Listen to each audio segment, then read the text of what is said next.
Welcome to all of you. आप सभी का फिर से स्वागत है आपके अपने YouTube channel IT study and job alert में। Myself BL Patidar, I am a training officer.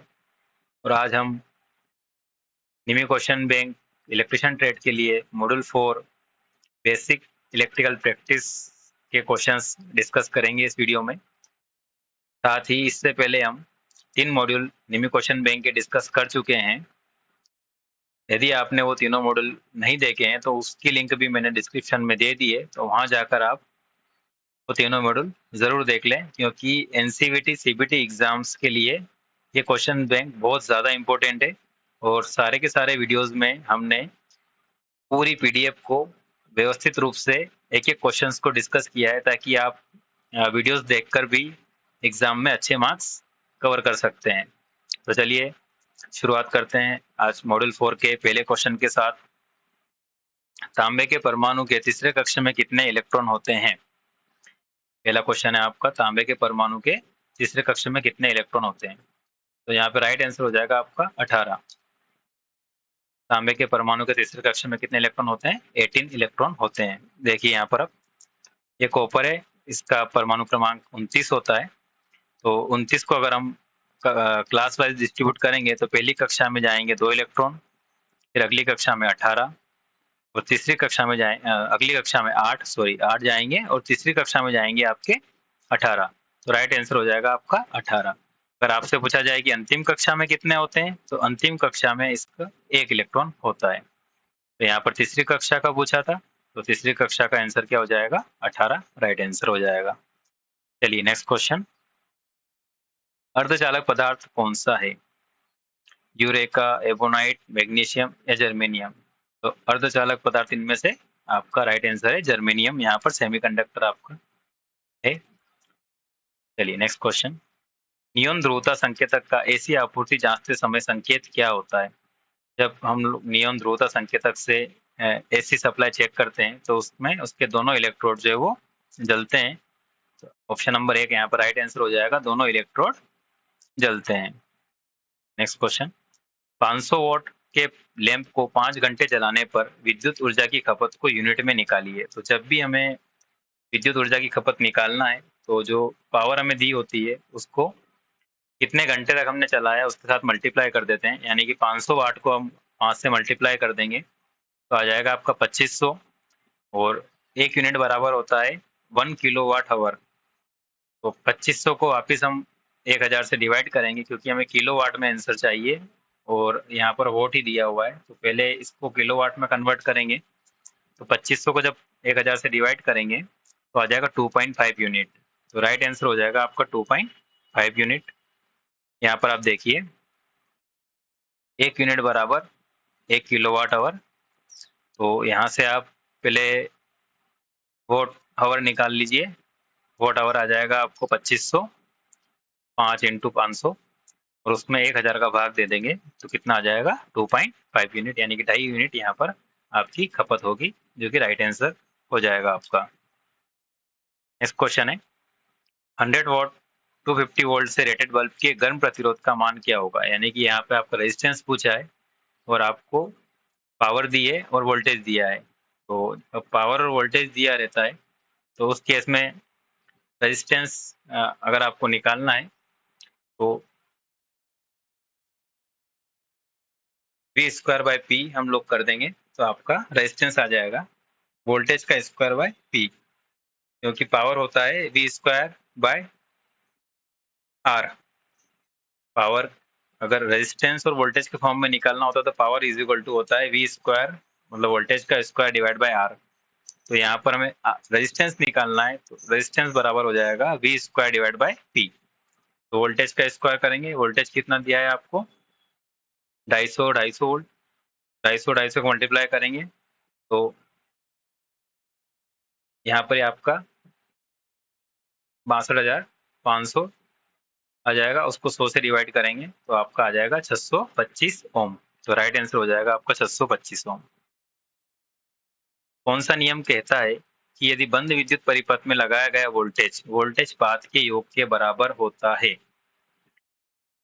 तो यहाँ पर ये किरचॉफ का दूसरा नियम है कि किसी बंद परिपथ में आप जितना वोल्टेज अप्लाई करते हैं सोर्स वोल्टेज, वो टोटल वोल्टेज ड्रॉप के इक्वल होता है। तो ये किरचॉफ का दूसरा नियम है। तो राइट आंसर हो जाएगा आपका यहाँ पर किरचॉफ का दूसरा नियम कि कोई भी एक क्लोज सर्किट है, उसमें आप जो वोल्टेज अप्लाई कर रहे हैं, सप्लाई वोल्टेज, वो सप्लाई वोल्टेज जो भी रेजिस्टेंस वगैरह सर्किट में लगे हुए हैं, वहां पर जो वोल्टेज ड्रॉप होगा उसके बराबर होता है। तो ये किरचॉफ का दूसरा नियम कहलाता है। चलिए नेक्स्ट क्वेश्चन। 200 वोल्ट 240 वोल्ट के दो लैंप 240 आपूर्ति से श्रेणी में जुड़े हुए हैं, कुल शक्ति ज्ञात कीजिए। तो इस केस में ध्यान रखना है कि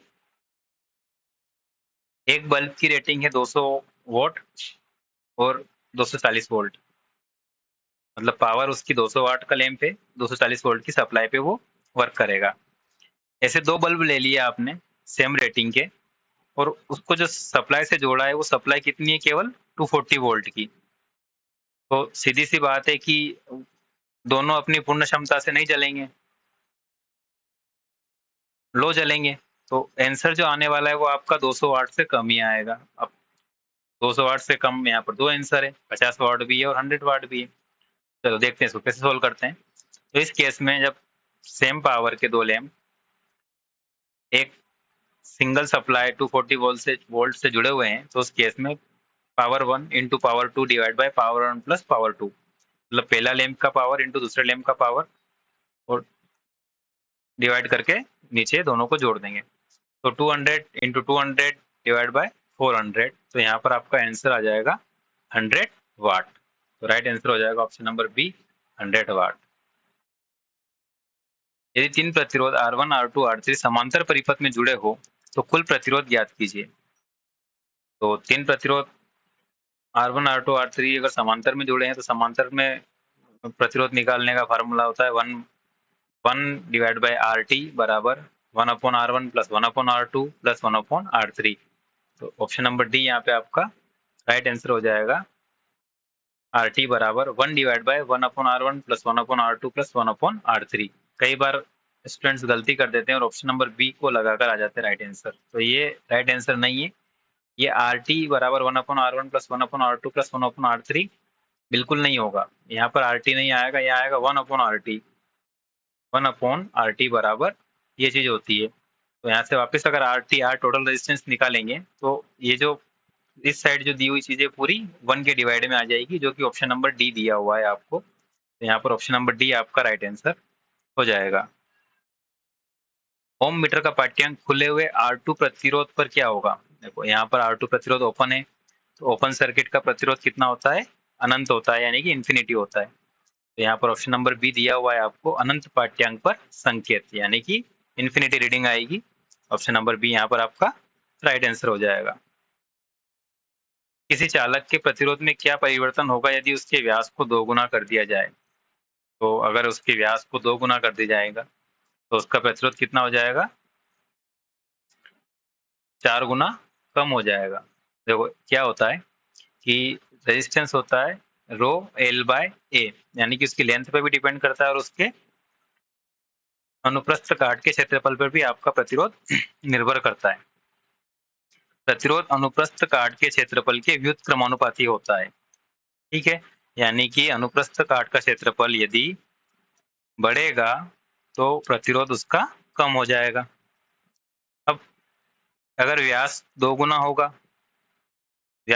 होगा तो अनुप्रस्थ काट का क्षेत्रफल भी कितना हो जाएगा, 4 गुना। तो अनुप्रस्थ काट का क्षेत्रफल जब बढ़ जाएगा तो रेजिस्टेंस 4 गुना क्या हो जाएगा, कम हो जाएगा। अगर ये चीज 4 गुना बढ़ जाएगी तो ये चीज ऑटोमेटिक 4 गुना क्या हो जाएगी, कम हो जाएगी। यहाँ पर देखो, अगर हम एरिया को एरिया की बात करते हैं, एरिया होता है पाई आर स्क्वायर, क्षेत्रफल कितना होता है, पाई आर स्क्वायर। किसी तार को अगर हम राउंड राउंड ही मान के चलते हैं तो उसका एरिया होता है पाई आर स्क्वायर। अब आर को हम डबल कर देंगे तो स्क्वायर कितना हो जाएगा, किसी भी उसका अगर डबल का स्क्वायर करेंगे तो 4 टाइम हो जाएगा, यानी कि 4 गुना हो जाएगा। तो एरिया कितना हो जाएगा, 4 गुना बढ़ जाएगा। एरिया 4 गुना बढ़ जाएगा तो प्रतिरोध 4 गुना कम हो जाएगा। ये ध्यान रखना आप, ये व्यास को 2 गुना करने का पूछा है तो प्रतिरोध 4 गुना कम हो जाएगा। अगर वो सीधे वो क्वेश्चन में आपसे पूछता है कि अनुप्रस्थ काट का क्षेत्रफल 2 गुना कर दिया जाए, तो उस केस में प्रतिरोध 2 गुना कम हो जाएगा। पर यहाँ पर अनुप्रस्थ काट का क्षेत्रफल ना देते हुए आपसे व्यास का दिया है कि व्यास 2 गुना हो गया है। व्यास 2 गुना होने के कारण अनुप्रस्थ काट का क्षेत्रफल 4 गुना बढ़ जाएगा और 4 गुना बढ़ने के कारण प्रतिरोध 4 गुना कम हो जाएगा। चलिए नेक्स्ट क्वेश्चन देखते हैं। प्रतिरोध का क्या नाम है? ये प्रतिरोध कौन सा है? तो ये वायर बाउंड रेजिस्टेंस है। ऑप्शन नंबर बी, तार बंधे हुए प्रतिरोध इसको कहते हैं, वायर बाउंड रेजिस्टेंस इसको हम लोग कहते हैं। रंग कोड विधि के द्वारा प्रतिरोध का मान बताइए। अभी ये कलर कोड आपको याद रखना है। B B Roy Great Britain has very good wife, ये कलर कोड होता है, इसका शॉर्टकट है B B Roy Great Britain has very good wife. तो ऐसे आपको कलर के नाम याद रखना है, ब्लैक ब्राउन रेड ऑरेंज, उसके हिसाब से हम कैलकुलेट करते हैं। तो यहाँ पर इसका जो राइट आंसर है वो ऑप्शन नंबर बी है, 26 इंटू 10⁻³ प्लस माइनस 10%। अब इसको मैं आपको समझाता हूँ अच्छे से। यहाँ पर एक कलर कोड है, जो पहला बैंड है और दूसरा बैंड है, ये डिजिट को दिखाता है, इस वैल्यू को दिखाता है। तो पहला बैंड आपका रेड कलर का है, तो रेड कलर की वैल्यू क्या है 2। दूसरा है ब्लू, ब्लू कलर में दूसरा बैंड देखेंगे, ब्लू में 6, तो 26। ठीक, अगर आपको दो बैंड की बारे में ही पता है तो भी आपका यहाँ से राइट आंसर निकल जाएगा 26, क्योंकि ऑप्शन नंबर है 23 है, ये 32 है, ये 37 है, तो 26 केवल ऑप्शन नंबर बी में ही है। तो बाकी की वैल्यू कैलकुलेट करने की हमें ज़रूरत नहीं है। फिर भी अगर हम आगे कैलकुलेट करते हैं, जो थर्ड बैंड होता है वो होता है मल्टीप्लायर बैंड, यानी कि 10 की पावर। तो मल्टीप्लायर बैंड की अगर हम बात करें तो थर्ड बैंड है अपना ऑरेंज। ऑरेंज होता है 10⁻3। देखो ये 10 की पावर 0, ये 10 की पावर 1, ये 10 की पावर 2, ये 10 की पावर 3। तो 10 की पावर 3 क्या हो जाएगा यहाँ पर 1000, 10 की पावर 3 आ जाएगा यहाँ पर ऑरेंज के कारण। अब लास्ट में आता है टॉलरेंस बैंड। तो मेनली लास्ट में आपको गोल्ड और सिल्वर दिया रहेगा। तो सिल्वर का टॉलरेंस होता है प्लस माइनस 10% और गोल्ड का टॉलरेंस होता है प्लस माइनस 5%। तो यहाँ पर सिल्वर दिया है तो सिल्वर का आपको 10% के लेना है। तो राइट आंसर हो जाएगा आपका 26 into 10⁻³ plus minus 10%। Next question, ohm meter को अरेखीय क्रम में क्यों संयोजित किया जाता है? आपने देखा होगा ओम मीटर की वैल्यू जो है वो इस प्रकार से आपको देखने को मिलती है। स्टार्टिंग में बहुत सघन, फिर धीरे धीरे धीरे फैला हुआ, मतलब अरेखीयता इसमें रहती है। लीनियर लीनियर नहीं रहता है, ये नॉन लीनियर रहता है। तो नॉन लीनियर रहने का रीजन क्या है इसका, कि धारा जो है प्रतिरोध के विपरीत क्रमानुपाती होती है। इस रीजन से ये अरेखीय क्रम में इसको हम लोग व्यवस्थित करते हैं। स्टार्टिंग में करंट 0, तो प्रतिरोध अनंत। फिर लास्ट में अगर करंट मैक्सिमम इंफिनिटी, तो प्रतिरोध 0। इस टाइप से पहले वैल्यू आती है इंफिनिटी और लास्ट में आती है 0। व्हीटस्टोन ब्रिज की संतुलन की अवस्था में अज्ञात प्रतिरोध RDC का मान ज्ञात कीजिए। यहाँ पर AB, BC, AD ये दिया है आपको और आपसे RDC का मान पूछा है, या मतलब R का मान पूछा है। तो ठीक है, निकालते हैं वैल्यू इसकी। तो ध्यान रखना कि इसका और इसका रेशियो AB और BC का रेशियो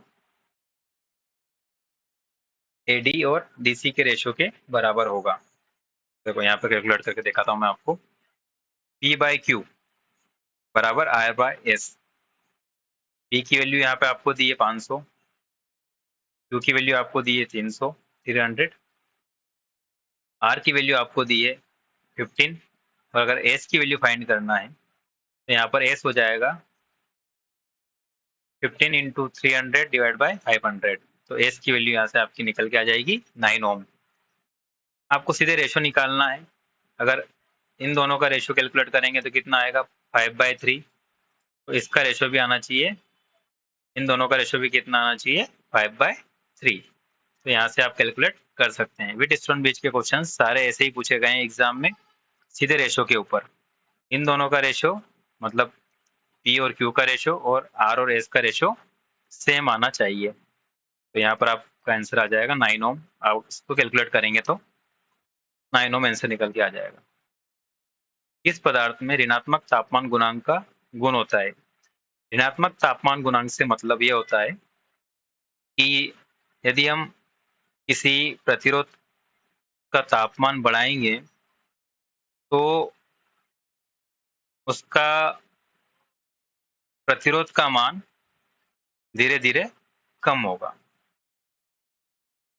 मतलब तापमान बढ़ाने पे उसका रेजिस्टेंस अगर कम होता है तो उसको हम लोग ऋणात्मक तापमान गुणांक कहते हैं। तो ये जो प्रॉपर्टीज होती है ये इंसुलेटर यानी कि अचालक में पाई जाती है। तो यहाँ पर अचालक क्या है आपका अभ्रक। राइट आंसर क्या हो जाएगा आपका अभ्रक। ओम के नियम से संबंधित विद्युत राशियां कौन सी है? तो ओम के नियम के अनुसार 3 राशियां होती है, धारा, वोल्टेज और प्रतिरोध। तो धारा, वोल्टेज और प्रतिरोध, यहाँ पर आपका option number C right answer है। प्रतिरोधकता वाला नहीं लगाना है आपको, ऑप्शन नंबर सी लगा के आना है राइट आंसर, धारा, वोल्टेज और प्रतिरोध। ऑप्शन नंबर सी यहाँ पे आपका राइट आंसर हो जाएगा। समांतर परिपथ में R2 का मान ज्ञात कीजिए। देखो ये क्वेश्चन दिया हुआ है, न्यूमेरिकल क्वेश्चन है। यहाँ पर आपको ये R2 का रेजिस्टेंस पूछा है। तो सप्लाई वोल्टेज कितना दिया है? देखो पहले रेजिस्टेंस हो, 3 रेजिस्टेंस है R1, R2, R3, तीनों समांतर क्रम में जुड़े हैं। टोटल करंट कितना दिया हुआ है 15 एम्पियर। तो इसको हम सोल्व कैसे करेंगे मैं आपको स्टेप बाय स्टेप बताऊंगा। इसका राइट आंसर है 6 ओम। अब यहाँ पर देखिए आप, सबसे पहले हमें जो वैल्यू पता है कि रेजिस्टेंस, फर्स्ट रेजिस्टेंस की वैल्यू कितनी है 8 ओम। तो 8 ओम और इसमें अप्लाई वोल्टेज कितना है 24 वोल्ट। तो यहाँ पर हम I1 करंट निकाल लेंगे। तो I1 करंट निकालेंगे 24/8, 3 एम्पियर यहाँ पर हमें पहले वाले रेजिस्टेंस का करंट मिल जाएगा। यानी कि पहले वाले करंट की वैल्यू फाइंड आउट हो गई हमें 3 एम्पियर। इसकी तो वैल्यू पता नहीं रेजिस्टेंस की। तीसरे वाले की वैल्यू हमें पता है R3, इसकी वैल्यू है 3 ओम। तो 3 ओम हमें पता है और टोटल अप्लाइड वोल्टेज कितना है 24 वोल्ट। तो 24/3 करेंगे तो कितना आ जाएगा 8 एम्पियर। तो इसमें करंट कितना आ जाएगा आपका 8 एम्पियर। और इसकी वैल्यू है, करंट की वैल्यू 3 एम्पियर और इसकी वैल्यू आ गई आपकी 8 एम्पियर। टोटल करंट कितना है 15 एम्पियर। जब 15 एम्पियर यहाँ इंटर होगा, 3 एम्पियर यहाँ चला जाएगा, 8 एम्पियर यहाँ चला जाएगा, तो I2 में कितना जाएगा 4 एम्पियर। क्योंकि किरचॉफ करंट लॉ के अनुसार जितना करंट इंटर होगा उतना ही करंट आउट भी होगा। तो 15 एम्पियर जब करंट इंटर होगा तो आउट करंट कौन कौन सा है 3 एम्पियर, 8 एम्पियर और I2। यहाँ से अब I2 निकालेंगे तो कितना आ जाएगा 4 एम्पियर। यानी कि इस वाले रेजिस्टेंस में करंट कितना जाएगा 4 एम्पियर। अब हमें यहाँ का करंट पता चल गया 4 एम्पियर, यहाँ का वोल्टेज हमें पता है 24 वोल्ट। तो यहाँ का रेजिस्टेंस हम निकाल सकते हैं। तो रेजिस्टेंस आएगा यहाँ का वोल्टेज, मतलब इस रेजिस्टेंस के अक्रॉस वोल्टेज कितना है 24 वोल्ट और इस रेजिस्टेंस में करंट कितना है 4 एम्पियर। 24/4 कितना आ जाएगा 6 ओम। तो 6 ओम यहाँ पर आपका राइट आंसर हो जाएगा। क्वेश्चन नंबर 18, एक शाखा खुली होने पर समांतर परिपथ में क्या प्रभाव होगा? तो समांतर परिपथ होता है, उसमें यदि कोई एक समांतर परिपथ में कोई एक ब्रांच अगर ओपन हो गई है तो वो जिस ब्रांच को हम ओपन कर देते हैं, जो ब्रांच ओपन हो जाती है उसमें कोई करंट फ्लो नहीं होता है। बाकी की जो ब्रांचेज है उसमें कोई दिक्कत नहीं जाती, उसमें बराबर सप्लाई कंटिन्यू फ्लो होती रहती है। तो जो ब्रांच ओपन हो गई है उस ब्रांच में कोई करंट फ्लो नहीं होगा। ऑप्शन नंबर सी, उस शाखा में धारा नहीं बहेगी। ये आपका राइट आंसर हो जाएगा। प्रतिरोधकता की क्या इकाई है? तो प्रतिरोधकता की इकाई यहाँ पर आपकी ओम मीटर है। आप कैलकुलेट करेंगे अगर उस रेजिस्टेंस के फार्मूले से तो भी आप निकाल लेंगे। ओम मीटर यहाँ पर आपकी प्रतिरोधकता की इकाई आ जाएगी। नेक्स्ट क्वेश्चन है, सर्किट ब्रेकरों में आर्क शमन सुरक्षा के लिए किस प्रकार के प्रतिरोध का उपयोग किया जाता है? तो आर्क शमन के लिए हम लोग वेरिस्टर का प्रयोग करते हैं सर्किट ब्रेकर के अंदर। तो ये आप याद रखिएगा इसको, कुछ डाटा आपको सीधे याद रखना पड़ेगा कि सर्किट ब्रेकर में आर्क क्विंचिंग के लिए हम लोग वेरिस्टर का प्रयोग करते हैं। वापिस से वही कलर कोड वाला क्वेश्चन है, मैंने आपको एक क्वेश्चन इससे पहले डिटेल में समझाया है। वैसे अगर आप इसको भी कैलकुलेट करेंगे तो रेट का जो रेट की जो वैल्यू होती है वो होती है 2। तो 2 वैल्यू वाला जो राइट आंसर है यहाँ पर ए बी सी तीनों में फर्स्ट डिजिट 2 है। अगला है ग्रीन, तो B B Roy, B B R O Y grade, तो ग्रीन की वैल्यू होती है 5, तो 25 यानी कि 25 होगा इसके फर्स्ट 2 डिजिट। और ऑप्शन नंबर सी 25 दिया हुआ है, तो आपका option number C right answer हो जाएगा। उसके बाद ऑरेंज, ऑरेंज की वैल्यू भी हमने देखी थी उस क्वेश्चन में भी। मल्टीप्लायर बैंड है ऑप्शन नंबर, मतलब बैंड नंबर 3 मल्टीप्लायर बैंड है, तो मल्टीप्लायर बैंड की वैल्यू होती है ऑरेंज के केस में 10⁻³ और गोल्ड में टॉलरेंस होता है 5%। तो यहाँ पर आपका option number C right answer हो जाएगा। ये फिर से आप कलर कोड से देखना चाहे तो वीडियो को रोक कर आप इसको अच्छे से कैलकुलेट करके भी देख लेना। चलिए नेक्स्ट क्वेश्चन, वापस से वही व्हीटस्टोन ब्रिज वाला क्वेश्चन है, बस वैल्यू चेंज कर दिया। तो मैंने आपको बताया है कि पी और क्यू का जो रेशियो होगा वही आर और एस का रेशियो होगा। तो आप देख लेना क्वेश्चन में कि आपको पी और क्यू की वैल्यू दी होगी और एक और वैल्यू नीचे वाले रेजिस्टेंस की दी होगी। इन दोनों का रेशियो अगर आप निकालेंगे 400 और 200 का, तो कितना आएगा 2। तो यहाँ पर आर और एस का भी रेशियो कितना आना चाहिए 2। तो यहाँ पर 12 दिया है, तो ऑप्शन नंबर बी यहाँ पर आपका 6 राइट आंसर हो जाएगा, क्योंकि 12 में 6 का भाग या डिवाइड करेंगे तो 2 आ जाएगा। तो ये वापस से वही P बाई क्यू बराबर R बाई एस, ये बैलेंस कंडीशन में ऐसा होता है। 400 बटा 200 बराबर 12 बटा एस, तो एस की वैल्यू आ जाएगी यहाँ पर आपकी 6 ओम। तो 6 ओम यहाँ पे आपका राइट आंसर हो जाएगा। व्हीटस्टोन ब्रिज के जितने भी क्वेश्चन हैं वो इसी टाइप से पूछे गए हैं एग्जाम में रेशो के ऊपर। तो आप ध्यान रखना कि पी और क्यू का जो रेशो होता है वही आर और एस का भी रेशो होता है। चलिए next question, voltmeter V का पाठ्यांक आपसे पूछा है। तो देखिए यहाँ पर वोल्ट मीटर वी यहाँ लगा हुआ है और ये ब्रांच ओपन है। तो ध्यान रखना कि यदि किसी सर्किट में कोई ब्रांच ओपन है, सीरीज सर्किट है पूरा है, और इसमें ये वाली सर्किट ओपन है, और यहाँ पर अगर हम वोल्टेज चेक करेंगे तो जितना सप्लाई वोल्टेज है वो पूरा का पूरा वोल्टेज हमें उस ओपन सर्किट के अक्रॉस मिलेगा। इस बात को आप अच्छे से याद रखिएगा। मैं फिर से रिपीट कर देता हूँ, यदि किसी क्लोज सर्किट में कोई सीरीज सर्किट में कहीं से भी कोई ब्रांच ओपन हो गई है, तो उस ओपन ब्रांच के अक्रॉस पूरा का पूरा हमें सप्लाई वोल्टेज मिलेगा। तो सप्लाई वोल्टेज 18 वोल्ट है, यानी कि 18 वोल्ट है। तो यहाँ पर भी आपको 18 वोल्ट पूरा का पूरा वोल्ट मीटर रीडिंग बताएगा। तो राइट आंसर हो जाएगा option number D, 18 volt 18 volt. श्रेणी परिपथ का क्या उपयोग है?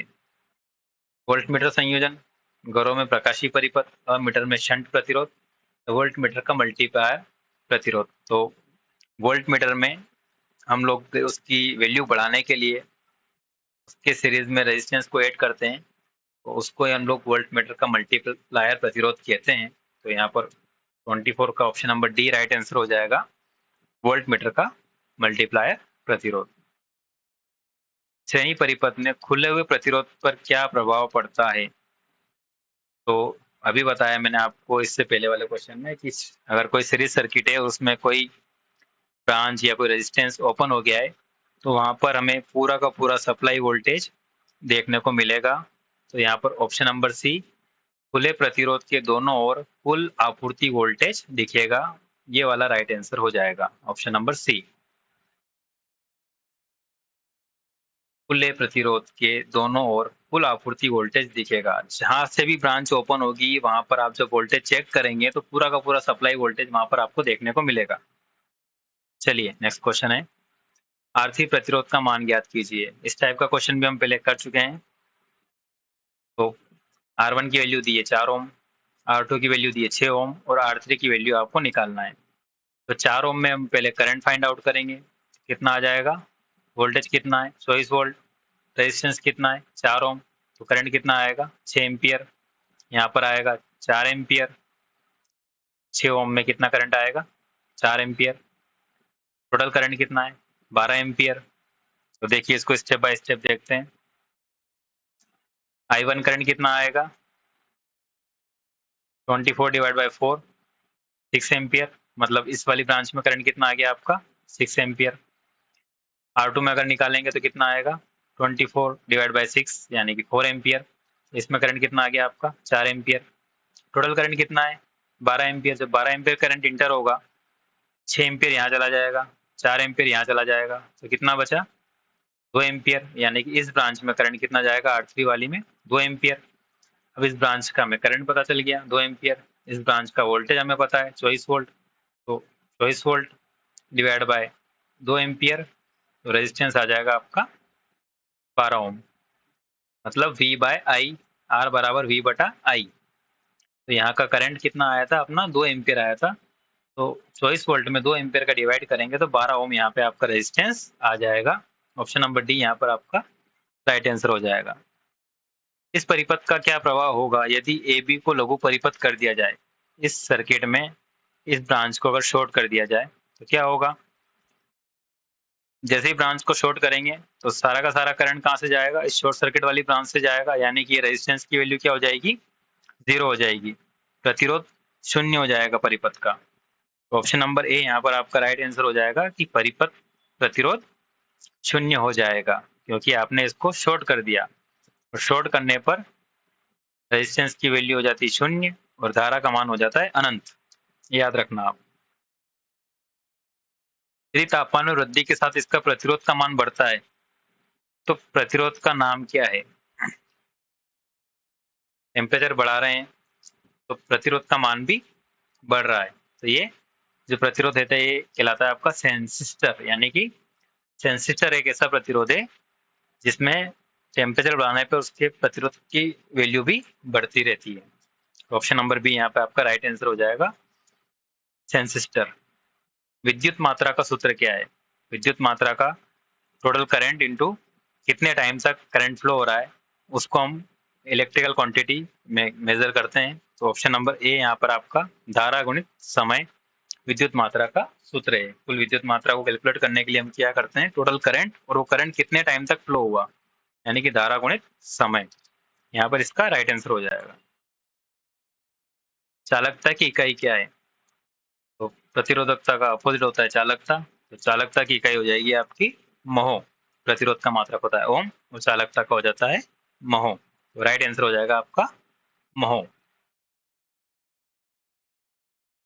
ओम प्रति डिग्री सेंटीग्रेड में प्रतिरोध में परिवर्तन को कौन परिभाषित करता है। तो ओम प्रति डिग्री सेंटीग्रेड यही तो तापमान गुणांक है, तापमान गुणांक का ही तो मात्रक दिया है ओम प्रति डिग्री सेंटीग्रेड, यानी कि कितना टेम्परेचर बढ़ाने पर उसके प्रतिरोध के मान में कितना चेंजेस आ रहा है, यही कहलाता है ओम प्रति डिग्री सेंटीग्रेड। इसी को हम लोग कहते हैं तापमान गुणांक।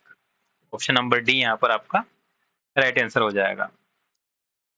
बैटरी की ध्रुवता जांचने के लिए किस प्रकार का मीटर प्रयोग किया जाता है। बैटरी की पोलैरिटी चेक करने के लिए हम वोल्ट मीटर का प्रयोग करेंगे। अब वोल्ट मीटर का प्रयोग तो करेंगे, लेकिन किस प्रकार का वोल्ट मीटर, मूविंग आयरन का या मूविंग कोयल का, यानी कि चल कुंडली वाला या चल लोह वाला। तो ध्यान रखना कि बैटरी डीसी होती है और डीसी के लिए हम लोग मूविंग कोयल इंस्ट्रूमेंट प्रयोग करते हैं। तो मूविंग कोयल यानी कि चल कुंडली वोल्ट मीटर का प्रयोग हम लोग करेंगे बैटरी की ध्रुवता जांचने के लिए। तो ऑप्शन नंबर बी यहाँ पर आपका राइट आंसर हो जाएगा चल कुंडली वोल्ट मीटर। श्रेणी परिपथ में प्रतिरोध R2 में वोल्टेज पाथ का मान बताइए। ये भी एक न्यूमेरिकल क्वेश्चन है। तो यहाँ पे टोटल वोल्टेज दिया है 50 वोल्ट और ये 4 रेजिस्टेंस सीरीज में लगे हुए हैं R1 R2 R3 R4, 100 ओम 200 ओम 300 ओम और 400 ओम। तो अगर हमें R2 में वोल्टेज ड्रॉप निकालना है, सबसे पहले हम लोग क्या करेंगे, चारों रेजिस्टेंस को जोड़ेंगे क्योंकि चारों सीरीज में है और यहाँ पर इस सर्किट का टोटल करंट निकालेंगे। चलिए मैं आपको स्टेप बाय स्टेप बता देता हूँ। टोटल रेजिस्टेंस अगर कैलकुलेट करेंगे 100, 200, 300 और 400, तो टोटल रेजिस्टेंस आ जाएगा आपका 1000। करंट निकालेंगे, टोटल करंट, तो टोटल वोल्टेज कितना दिया है आपको 50 वोल्ट, और टोटल रेजिस्टेंस कितना आया था अपना 1000, तो V बटा R किया, तो 50 बटा 1000। अब ये तो आपका करंट आ गया इस सर्किट का। अब R2 का रेजिस्टेंस निकालना, R2 का वोल्टेज ड्रॉप निकालना है, तो इसमें करंट इनटू इसका रेजिस्टेंस, तो करंट कितना जाएगा इसमें, सीरीज में करंट सेम जाता है, तो इसमें भी करंट उतना ही जाएगा, सर्किट वाला करंट। ये करंट हो गया इनटू 200, यहाँ पर क्या हो गया इसका रेजिस्टेंस, तो 200 से मल्टीप्लाई कर देंगे I इंटू R2, ये वोल्टेज ड्रॉप आ जाएगा आपका 10 वोल्ट, तो राइट आंसर हो जाएगा आपका 10 वोल्ट। नेक्स्ट क्वेश्चन, श्रेणी परिपथ का क्या उपयोग है? तो श्रेणी परिपथ का, सीरीज में हम लोग फ्यूज लगाते हैं, तो परिपथ में फ्यूज भी एक श्रेणी परिपथ का उदाहरण है, तो ऑप्शन नंबर ए यहाँ पर आपका राइट आंसर हो जाएगा, परिपथ में फ्यूज। एक ओम के 1 ओम से 100 किलो ओम तक का मापन हेतु कौन सी विधि का प्रयोग किया जाता है? तो 1 ओम से 100 किलो ओम के लिए हम लोग व्हीटस्टोन ब्रिज विधि का प्रयोग करते हैं रेजिस्टेंस मेजरमेंट के लिए। याद रखना आप, 1 ओम से लेकर 100 किलो ओम तक हम लोग व्हीटस्टोन ब्रिज मेथड का प्रयोग करते हैं। बहुत सारी मेथड है रेजिस्टेंस मेजर करने की, केल्विन ब्रिज मेथड भी है, वोल्ट मीटर और मीटर विधि भी है, प्रतिस्थापन विधि भी है, व्हीटस्टोन ब्रिज विधि भी है। तो हम लोग इस रेंज के लिए हम लोग व्हीटस्टोन ब्रिज विधि का प्रयोग करते हैं, और ये एक्यूरेट विधि रहती है इस रेंज के लिए। चलिए नेक्स्ट क्वेश्चन, विशिष्ट प्रतिरोध की एसआई इकाई क्या है? विशिष्ट प्रतिरोध की अगर एसआई इकाई निकालेंगे हम लोग, तो आ जाएगा आपका ओम मीटर स्क्वायर, ओम प्रति मीटर स्क्वायर।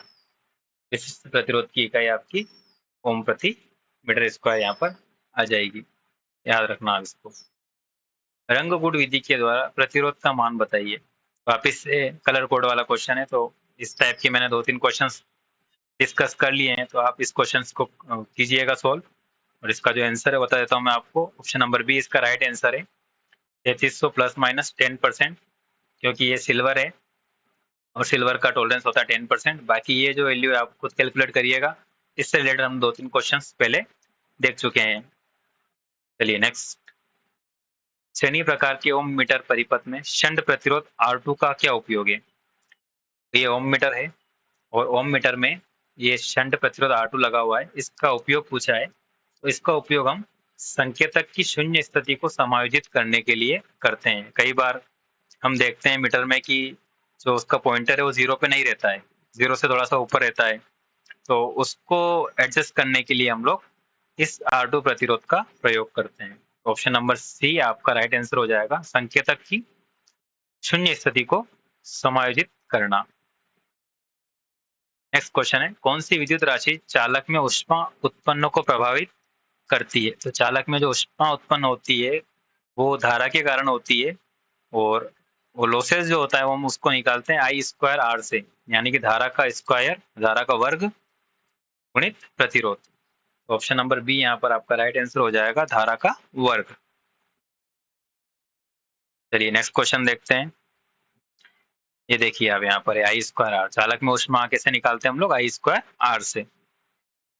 चालक के प्रतिरोध के मान में क्या परिवर्तन होता है अगर इसका अनुप्रस्थ काट का क्षेत्रफल 2 गुना हो जाता है? देखिए, एक क्वेश्चन हमने देखा था पहले जिसमें व्यास 2 गुना हो जाता है।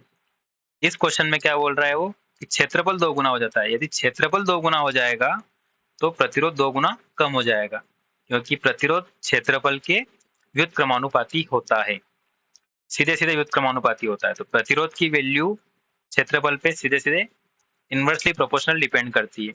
तो अगर एरिया हम 2 गुना कम कर देंगे तो प्रतिरोध हमारा, एरिया अगर हम 2 गुना बढ़ा देंगे तो प्रतिरोध हमारा 2 गुना कम हो जाएगा। तो ऑप्शन नंबर बी यहाँ पर राइट आंसर हो जाएगा, कि प्रतिरोध आपका 2 गुना कम हो जाता है। परिपथ में प्रतिरोध R4 पर वोल्टेज पात की गणना कीजिए। यहाँ पर आपको R4 यहाँ पर वोल्टेज ड्रॉप पूछा है, तो पहले इस सर्किट को हम सिंप्लीफाई करेंगे, उसके बाद सोल्व करेंगे। तो मैं आपको 1 बाय 1 डिस्कस एक एक स्टेप बाय स्टेप इसको समझाऊंगा। राइट आंसर इसका 100 वोल्ट है। अब देखिए, पहले सर्किट को सिंप्लीफाई किया तो R1 तो 36 ओम है, ये दोनों समांतर में, तो समांतर को अगर हम सोल्व करेंगे R2 और R3 को 40 ओम और 60 ओम को 1/R1 प्लस 1/R2 से, तो ये वाला आ जाएगा 24 ओम और R4 की वैल्यू वापिस 50 ओम। तो इस तरीके से 36 ओम, 24 ओम और 50 ओम तीन रेजिस्टेंस की वैल्यू आ गई। R1 plus R2 plus R3 हम तीनों को ऐड करेंगे तो टोटल रेजिस्टेंस की वैल्यू आएगी 1110। अब टोटल करंट निकालना है सर्किट का, तो V by R 220 divide by 1110, तो टोटल करंट आ जाएगा 220 बटा 110। इसको सोल्व भी कर सकते हैं, 2 एम्पियर करंट आएगा इस सर्किट का, पूरे सर्किट में जो करंट फ्लो होगा वो कितना होगा 2 एम्पियर। तो 2 एम्पियर करंट R4 में भी फ्लो होगा, तो R4 में 2 एम्पियर करंट फ्लो होगा, तो इसका अगर वोल्टेज ड्रॉप निकालेंगे तो रेजिस्टेंस इनटू करंट, तो रेजिस्टेंस कितना है इसका 50 ओम और करंट कितना जाएगा इसमें 2 एम्पियर, तो 50 इंटू 2 100 वोल्ट इसका राइट आंसर हो जाएगा। लाइट डिपेंडेंट रजिस्टर का प्रतिरोध क्या होगा यदि प्रकाश की तीव्रता बढ़ा दी जाए? तो प्रकाश की तीव्रता बढ़ेगी तो प्रतिरोध कम हो जाएगा। लाइट डिपेंडेंट रजिस्टेंस का प्रतिरोध प्रकाश की तीव्रता बढ़ने पर कम हो जाता है, तो यहाँ पर option number B right answer हो जाएगा कि प्रतिरोध घटेगा। डीसी परिपथ में शक्ति की गणना करने का सूत्र है, तो डीसी परिपथ में शक्ति की गणना करने का सूत्र है धारा गुणित वोल्टेज, तो ऑप्शन नंबर बी यहाँ पर आपका राइट आंसर हो जाएगा। 200 वाट 250 वोल्ट से रेटेड बल्ब के गर्म प्रतिरोध का मान क्या होगा? तो इसको आप कैलकुलेट करेंगे तो 312.50 ओम आएगा। यहाँ पर आप देखिए रेजिस्टेंस होता है वी स्क्वायर बटा P, voltage 250 into 250 divide by 200, तो इसको आप सोल्व करेंगे तो कितना आ जाएगा 312.50। एक खुले सर्किट में प्रतिरोध का मान क्या है? तो एक ओपन सर्किट है, उसमें प्रतिरोध का मान कितना होता है? अनंत होता है। तो ऑप्शन नंबर डी यहाँ पर आप याद रखना कि कोई भी ओपन सर्किट है तो उस ओपन सर्किट का प्रतिरोध हमेशा कितना होगा? अनंत होगा। और ओपन सर्किट में धारा का मान पूछे तो ओपन सर्किट में करंट का मान 0 होता है, क्योंकि ओपन सर्किट में कोई करंट फ्लो नहीं होता है। तो याद रखना आप ऑप्शन नंबर, इसका राइट आंसर हो जाएगा ऑप्शन नंबर डी इन्फिनिटी, अनंत। समांतर परिपथ में जुड़े हुए 50 ओम, 220 ओम, 450 ओम तथा 560 ओम प्रतिरोधों में से किस प्रतिरोध में सबसे कम धारा बहाव होगा? ये चार रेजिस्टेंस समांतर में जुड़े हुए हैं, तो सबसे कम करंट फ्लो जिसका मान सबसे ज्यादा है, यानी कि जिस रेजिस्टेंस का मान सबसे ज्यादा है उसमें सबसे कम करंट फ्लो होगा, क्योंकि प्रतिरोध क्या करता है? धारा के मार्ग में रुकावट पैदा करता है। तो जितना ज्यादा रेजिस्टेंस होगा उतना ही कम करंट फ्लो होगा। तो 560 ओम में सबसे कम करंट फ्लो होगा, क्योंकि सबसे ज्यादा मान किसका है? 560 ओम जो है इस रेजिस्टेंस का मान सबसे ज्यादा है। तो राइट आंसर हो जाएगा ऑप्शन नंबर डी 560 ओम। ताम्र चालक का विशिष्ट प्रतिरोध का मान क्या है? तो ये वैल्यू आपको याद रखना है 1.72 माइक्रो ओम प्रति सेंटीमीटर क्यूब। ये ताम्र चालक का यानी कि तांबे के तार का विशिष्ट प्रतिरोध होता है 1.72 माइक्रो ओम प्रति सेंटीमीटर क्यूब। चालक के प्रतिरोध के व्युत्क्रमानुपाती क्या होता है? तो प्रतिरोध के व्युत्क्रमानुपाती होता है अनुप्रस्थ काट का क्षेत्रफल। ये पहले भी मैं डिस्कस कर चुका हूँ 2-3 क्वेश्चन में। प्रतिरोध के व्युत्क्रमानुपाती होता है अनुप्रस्थ काट का क्षेत्रफल, और प्रतिरोध के समानुपाती होता है उसकी लंबाई, यानी कि लंबाई बढ़ाने पर प्रतिरोध बढ़ेगा और अनुप्रस्थ काट का क्षेत्रफल बढ़ाने पर प्रतिरोध कम होगा। तो प्रतिरोध के समानुपाती होता है लंबाई और प्रतिरोध के व्युत्क्रमानुपाती होता है अनुप्रस्थ काट का क्षेत्रफल। ये दोनों चीजें आपको याद रखना है। R बराबर रो एल बाय ए, ये हम पहले भी डिस्कस कर चुके हैं पिछले क्वेश्चन में।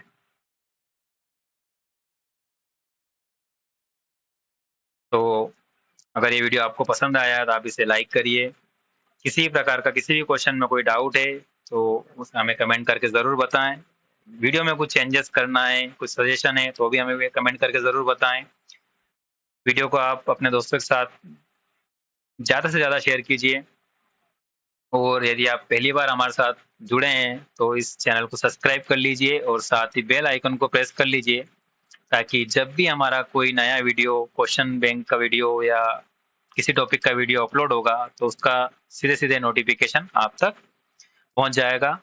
हमारे साथ अंत तक जुड़ने के लिए बहुत-बहुत धन्यवाद। Thank you very much.